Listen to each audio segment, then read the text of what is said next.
Ya, shalom, selamat pagi Bapak Ibu Saudara yang kasih Tuhan. Puji nama Tuhan, sukacita boleh menjumpai Bapak Ibu Saudara semuanya. Saudara, saya rindu untuk berbagi firman Tuhan buat Bapak Ibu Saudara semua buat pagi hari ini, lewat Miracle Message buat pagi hari ini.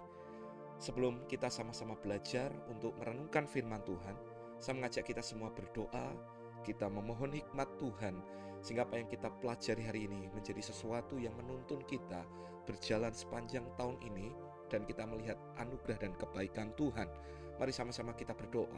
Dan kami minta roh hikmat, wahyu, pengertian turun atas kami, membuka mata dan telinga rohani kami, sehingga kami mengerti apa yang jadi maksud dan pesan Tuhan buat setiap kami. Dan selama firman dibagikan, yang sakit disembuhkan, yang susah, yang bingung kami terima jawaban dan pertolongan daripada Tuhan.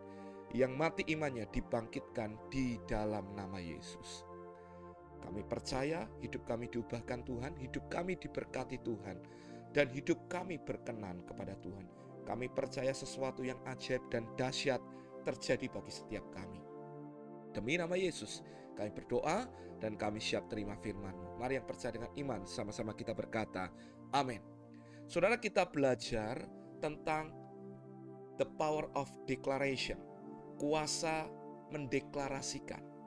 Saudara, saya percaya bahwa di tahun ini kita perlu tetap dan terus untuk mendeklarasikan firman. Karena firman adalah sesuatu yang membuat apa yang tidak ada yang menjadi ada. Firman berkuasa untuk menciptakan, firman berkuasa untuk memulihkan, dan firman berkuasa untuk membuat yang tidak mungkin menjadi mungkin. Maka saya rindu Bapak Ibu Saudara menjadi orang-orang percaya yang tetap aktif, bukan pasif. Aktif untuk mendeklarasikan firman. Karena firman pasti digenapi, firman pasti terjadi, dan firman menguatkan hidup kita, memberi kita kekuatan yang baru. Sebagai ayat dasarnya, saya mengajak kita untuk membuka dalam Amsal 18 ayat yang ke-21. Saudara, Amsal 18 ayat 21 dikatakan, hidup dan mati dikuasai lidah. Siapa suka menggemakannya akan memakan buahnya. Perhatikan, hidup dan mati dikuasai oleh lidah. Siapa suka menggemakannya akan makan buahnya. Kata-kata Bapak Ibu yang keluar dari lidah Bapak Ibu, yang perkataan kita itu memiliki kekuatan, memiliki kuasa yang membawa Bapak Ibu kepada kehidupan, kepada hal yang baik, atau kepada kematian atau hal-hal yang salah, sesuai dengan apa yang dikatakannya. Nah, saya rindu Bapak Ibu belajar satu kebenaran ini. Berarti apa yang kau terus ucapkan berulang-ulang, suatu kali akan kita tuai. Maka saya mengajak kita untuk kita memperkatakan apa yang benar dalam hidup kita. Apa yang benar itu? Firman.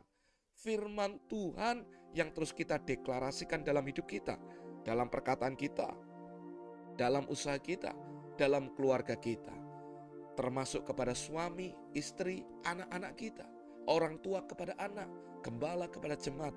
Kita percaya bahwa kekuasa perkataan itu membawa kita untuk melihat kebaikan, kehidupan, atau justru kutuk, atau justru kematian.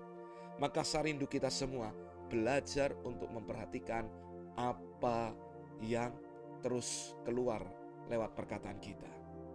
Saudara, Markus 11 ayat 23 berkata, Yesus berkata kepada kita, sesungguhnya barang siapa berkata kepada gunung ini, beranjaklah dan tercampaklah ke dalam laut, asal tidak bimbang hatinya, tetapi percaya bahwa apa yang dikatakannya itu akan terjadi, maka hal itu akan terjadi baginya.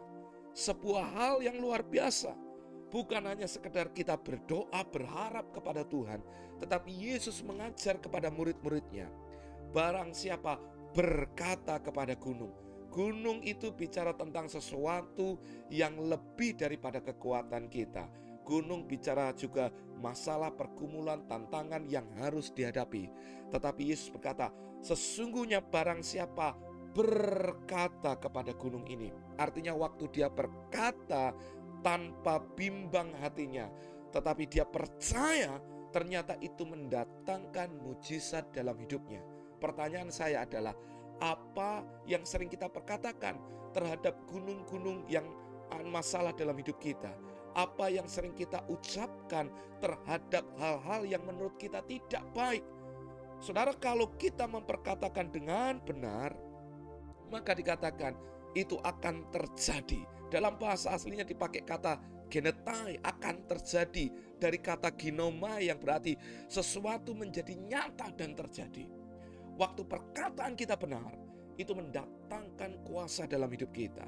Yesus menegaskan bahwa deklarasi imanmu yang diucapkan dengan keyakinan memiliki kuasa untuk menggerakkan sesuatu dalam realitas kita, saudara.